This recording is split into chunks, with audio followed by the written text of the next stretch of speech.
Toutes les fois où nous ne manifestons pas notre identité, nous sommes comme inaccomplis, inachevés, comme insatisfaits. Toutes les fois où nous ne vivons pas réellement ce que nous ne sommes pas dans la joie. Or, la Bible nous dit, soyez toujours joyeux. Nous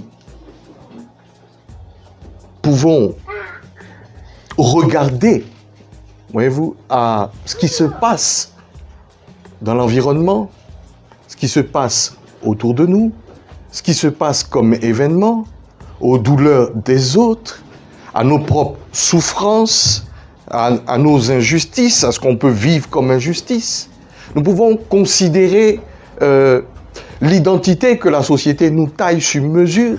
Nous pouvons considérer le regard des autres, le rejet, et nous retrouver toujours dans une insatisfaction, alors que parfois nous avons marché avec Jésus quelques années.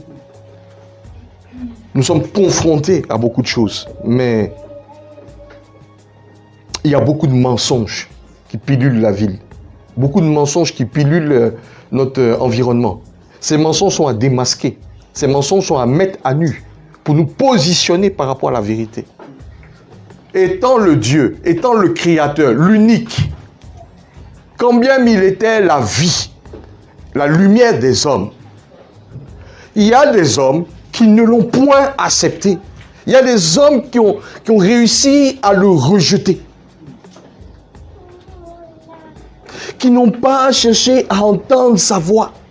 Qui ne sont même pas posé la question. Ils sont restés indifférents. Quand bien même il était Dieu. Il y a des personnes qui ne se sont pas posé la question, mais qu'est-ce qu'il veut dire? Pourquoi est-il là? Qu'est-ce qu'il a à nous dire? Ils ont carrément rejeté sa parole. Mais par contre, d'autres l'ont reçu. D'autres l'ont reçu. Et ils ont été bénéficiaires de sa grâce, de sa bonté, de sa consolation. Nous nous plaignons du matin au soir. Quand on allume la télé, oh, il y a la guerre ici, bruit de guerre là. Nous les chrétiens, nous lisons la Bible, on parle de bruit de guerre. Nous nous intéressons parfois plus aux informations qu'à ce que le Seigneur nous dit. Or, sa parole vient pour donner la vie. Elle vient pour impacter la vie, changer la vie, changer même l'environnement. Si je ne comprends pas mon identité, je ne pourrai jamais savoir ce que je dois faire et pourquoi je vis. Je ne pourrai jamais savoir quel est le but de ma vie, quel est le sens de ma vie. Si je ne sais même pas qui je suis. Or, le livre de Genèse nous dit que Dieu a créé l'homme à son image. Mais il y a le tentateur, le méchant qui a réussi à séduire et à tromper, à installer dans les cœurs le mensonge. Le mensonge. Et voilà que l'homme transporte le mensonge de génération en génération. Il transporte cet héritage et il laisse cet héritage. Nous avons connu l'erreur dès le départ. Donc cela semble naturel. Cela semble naturel. Quelqu'un qui est né dans le péché, c'est normal qu'il pratique le péché, qu'il vit le péché. C'est sa nature. La Bible me dit que l'heure vient où on ne dira plus à quelqu'un, ne fais pas ci, ne fais pas ça. Il me semble que l'Esprit Saint est répandu. Mais répandu sur ceux qui l'ont reçu. Je vais vous dire, la vérité, c'est que personne ne peut s'en sortir. Il n'y a pas un homme qui peut se défaire du péché. Ça n'existe pas. Un homme ne peut pas se défaire du péché. C'est pas vrai. C'est pas vrai. Or, au fond de nous, Dieu, comme Dieu est bon, il a laissé quand même la marque, sa marque. Même pécheur, il a laissé sa marque dans le fond de nos cœurs. Et sa marque, c'est quoi? C'est la bonté. L'homme est capable de bon. Il sait reconnaître le bon. Il sait reconnaître ce qui est bien. Il sait reconnaître ce qui, quand même, ce qui est bon. Et nous-mêmes, nous éduquons nos enfants avec certaines valeurs morales. Mais l'homme ne peut pas vivre le standard des valeurs de Dieu. de ce qu'il est profondément. Il n'arrive pas à le vivre. Donc il vit malheureux, dans la défaite, dans l'échec. Il souffre. Et cela est lié simplement aussi à notre identité. Parce que nous n'avons pas reçu l'esprit de vérité, qui lui va refaire et nous donner une nouvelle identité. C'est l'Esprit Saint, seul le Saint-Esprit, qui peut te permettre d'être joyeux, d'être heureux et de connaître le bonheur. Il n'y a pas de bonheur dans la nature adamique. Il n'y a pas de bonheur dans notre vieille nature. Il n'y a pas de bonheur. Regardez les hommes, nous souffrons tous, la vérité. Sauf si tu as le Christ, tu peux expérimenter cette joie et cette victoire.